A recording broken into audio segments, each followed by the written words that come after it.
चतरा शहर के नौगांवा मोहल्ला स्थित बाबा घाट मैदान में झारखंड भाषा खतियानी संघर्ष मोर्चा का बदलाव संकल्प महासभा कार्यक्रम का आयोजित हुआ। कार्यक्रम में संघर्ष मोर्चा के अगुवा जयराम महतो उपस्थित थे। कार्यक्रम को संबोधित करते हुए जयराम महतो केंद्र व राज्य सरकार पर तीखा हमला बोला।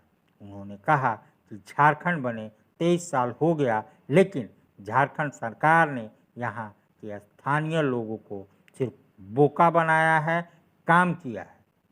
उन्होंने कहा कि यदि महाराष्ट्र मराठियों का है, गुजरात गुजरातियों का है, बिहार बिहारियों का है, तो फिर झारखंड भी झारखंडियों के बाप का है। वहीं उन्होंने झारखंड सरकार के नियोजन नीति पर हमला बोलते हुए जयराम महतो ने कहा कि यदि झारखंड सरकार झारखंडियों को क्लर्क, किरानी, सिपाही, मास्टर और चपरासी की नौकरी भी नहीं दे सकता, तो फिर झारखंड कद्दू छीलने को घंटा बजाने के लिए अलग किया है। झारखंड में अब तक नियोजन नीति नहीं बनाए जाने से पर जयराम महतो मुख्यमंत्री हेमंत सोरेन के साथ साथ सरकार के श्रम नियोजन मंत्री स्थानीय विधायक सत्यानंद भोक्ता को भी आड़े हाथ लिया। कार्यक्रम को संबोधित करते हुए जयराम महतो ने कहा, यदि झारखंड में 1932 के खतियान नहीं चलता तो 2024 में ईवीएम भी नहीं चलता। उन्होंने 2024 में सरकार बदलने का संकल्प उपस्थित लोगों से कराया। उन्होंने कहा कि चतरा के लिए शर्म की बात है कि आज़ादी के बाद से लेकर अब तक कोई भी स्थानीय सांसद से नहीं बना यह सरकार। यहाँ मिट्टी में वैसा एक भी नेता पैदा नहीं किया जो उनकी प्रतिनिधित्व कर सके। उन्होंने उपस्थिति लोगों से 2024 के चुनाव में यहाँ मिट्टी के किसी बेटे को सांसद चुनने का आह्वान किया। आइए देखते हैं ये रिपोर्ट। जयराम जी, झारखंड में आपके अनेकों कार्यक्रम और चतरा में पहला कार्यक्रम, क्या कहना चाहेंगे चतरा के युवाओं को, उन मतदाताओं को जो स्थानीय नेता आज तक नहीं चुन पाया, जिसकी वजह से चतरा में विकास शून्य है। चतरा प्रखंड में पहला और चतरा जिला में कुल मिलाकर तीसरा है। और यहाँ आने का कारण था, बहुत सारी ऐसी परियोजना आई हैं जो लगातार जमीन अधिग्रहण कर रही हैं, तो जन जागरूकता के लिए आए हैं। और साथ ही साथ 2024 का चुनाव होगा, उसके लिए निवेदन करने आए हैं कि अब इंडिया पाकिस्तान हिंदू मुसलमान के नाम पे नहीं, केंद्र को हम लोग ये प्रश्न करेंगे कि विस्थापन नीति कहाँ है, उसके नाम पर वोट किया जाएगा। आज मान के चलिए, तो मुझे थोड़ा बात को रखने का मौका दीजिए। आज अगर 321 गाँव फील्ड फायरिंग रेंज में, 67 गाँव भारतमाला प्रोजेक्ट में, 12 गाँव रेल परियोजना में, इतने गाँव अगर भारी मात्रा में विस्थापित हो जाएंगे तो इतनी बड़ी आबादी को कहाँ शिफ्ट करेंगे। दूसरी बात, जो भारतमाला प्रोजेक्ट की बात कर रहे हैं वो बनारस से कलकत्ता जाएगी, तो ये सड़क किसके लिए, एक सवाल हम करेंगे। क्योंकि ऑलरेडी बनारस से कलकत्ता मेरा घर तोपचाची होते हुए, बरौडा होते हुए जा चुकी है, जो लगभग 1200 से 1300 किलोमीटर है, ये 600 किलोमीटर का होगा। तो ये दूरी बचाना, समय बचाना किसके लिए? कोई किसान उस पर अपनी गाड़ी लेकर नहीं चलेगा, जाहिर सी बात है कॉर्पोरेट से नहीं, पूंजीवाद। तो क्या भारत के संविधान में कहीं पूंजीवाद का जिक्र है? जी नहीं, भारत के संविधान प्रियम्बल में समाजवाद का जिक्र है। अतः हम देश में जो हुक्मरान बैठे हैं उनको हम यही कहेंगे, हम लोग विकास के विरोधी नहीं हैं।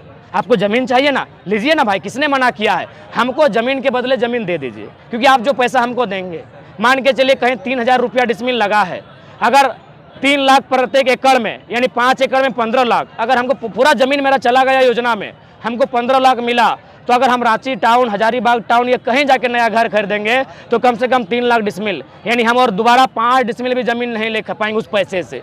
तो मानवता की सोची जाए, क्या हमेशा कॉर्पोरेट की सोची जाएगी, हमेशा अडानी अंबानी की सोची जाएगी? मानवता की सोची जाए। और केंद्र को सबसे पहले एक बेहतरीन विस्थापन नीति हो, और है भी तो झारखंड के लिए क्यों नहीं है, एक बेहतर नीति हो। जितना भी ज़मीन लिया जाएगा उनको विस्थापित किया जाए, उनको 5 किलोमीटर की दूरी में बसाया जाए, जहाँ सरकारी ज़मीन है या फिर जो ग्रामीणों के अधिकार क्षेत्र में नहीं आता है, ऐसे ज़मीनों में बसा जाए। हम इसकी मांग करते हैं। आप आम चुनाव में भी आएंगे?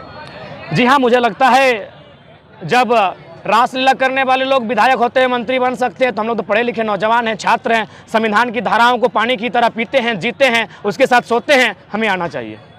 डुमरी उपचुनाव में क्या होगा? देखिए, डुमरी उपचुनाव, चूंकि मेरा मानना है हम लोग 2024 की रट लगाए हैं, 24 यानी पूर्ण व्यवस्था परिवर्तन, तो उपचुनाव एक ऐसा समय खाली हुआ है जब किसी का देहांत हुआ है। हम लोग नहीं चाहेंगे युवा एक ऐसी सीट से अपना उद्घाटन करे जहां किसी की मृत्यु हुई है। अगर भ्रष्टाचार पे भेंट चढ़ता सीट हम लोग आते हैं, वो भ्रष्टाचार का मामला नहीं है, वो कहीं ना कहीं मृत्यु का मामला है। हम लोग मृत्यु पर कदम रख के अपनी राजनीति की शुरुआत नहीं करेंगे। समर्थन हम लोग न्यूट्रल हैं। हमारे जनता जनार्दन को सीधा संदेश होगा कि 7-8 महीने का कार्यकाल बचा है, आप नोटा में जाएं, तीसरे के साथ जाए, चौथे के साथ जाए, जिसके साथ जाए, 24 में हम लोग मजबूती के साथ आएंगे और बाकायदा जो उत्तरी छोटानागपुर है, डुमरी उसका केंद्र बिंदु रहेगा। इंडिपेंडेंस लड़ेंगे या किसी के साथ समझौता होगा? नहीं, समझौता नहीं, हम लोग इंडिपेंडेंट लड़ेंगे। उसके बाद जनता को रायशुमारी के लिए सौंपेंगे कि आप क्या चाहते हैं। देखिए, स्थानीय सांसद नहीं होने का कारण क्या है कि हमारे लोगों की जो मेंटिलिटी है, हमारे लोग कभी पॉलिटिक्स को सोचते नहीं, बिजनेस को सोचते नहीं। उसी का दुष्परिणाम है कि बड़े बड़े बिजनेसमैन गैर राज्यों के, बड़े बड़े एमपी जहां है वो गैर राज्यों के सभी हैं। हजारीबाग के एमपी हमारे नहीं, धनबाद के एमपी हमारे नहीं, गोड्डा के एमपी हमारे नहीं, रांची के एमपी हमारे नहीं, चतरा वाले हमारे नहीं, पलामू के हमारे नहीं। 6 को जब हमारे नहीं तो झारखंड में तो 14 को सीट है भैया। पार्टी का गठन कर लेंगे आप? चूंकि दादा हम लोग अभी अंकुरित हो रहे हैं, राजनीतिक पार्टियों का षड्यंत्र हमारे ऊपर है, तो इसलिए हम अंदर खाने तैयारी शुरू कर दी है और जब भी मैदान में आएंगे भूचाल मचाते हुए आएंगे और बेहतर तरीके के साथ आएंगे। बाकायदा आप लोग का आशीर्वाद है, हम लोग बेहतर स्थिति में तैयारी में चतरा है। बिल्कुल, चतरा सबसे पहले है। केबीसी में सवाल है, चतरा सबसे पहले है। क्या हम इतने खुदगर्ज हैं? ये हम में इतनी जरूरत नहीं कि यहाँ का बेटा 70 सालों के इतिहास में एमपी ना बन सके। जब एमपी नहीं बनेगा तो नीति नियम कौन बनाएगा? हमारी बातों को संसद में रखेगा कौन? इसीलिए सबसे पहले चतरा में ही होगा। चतरा में ही बाहरी को स्टॉप। आप आए हैं, खिलाएंगे, नचाएंगे, हंसाएंगे, सांसद तो माटी का बेटा को बनाएंगे। चलिए, धन्यवाद। बेटा एक है तो स्कूल भी एक होगा ना भाई? एक ही स्कूल में इतने सारे? जी हाँ, ग्रीन वैली इंटरनेशनल स्कूल, यानी कि अपने बच्चों के लिए एकदम सही स्कूल। जी हाँ, ग्रीन वैली इंटरनेशनल स्कूल जो गढ़ता है आपके बच्चों का भविष्य।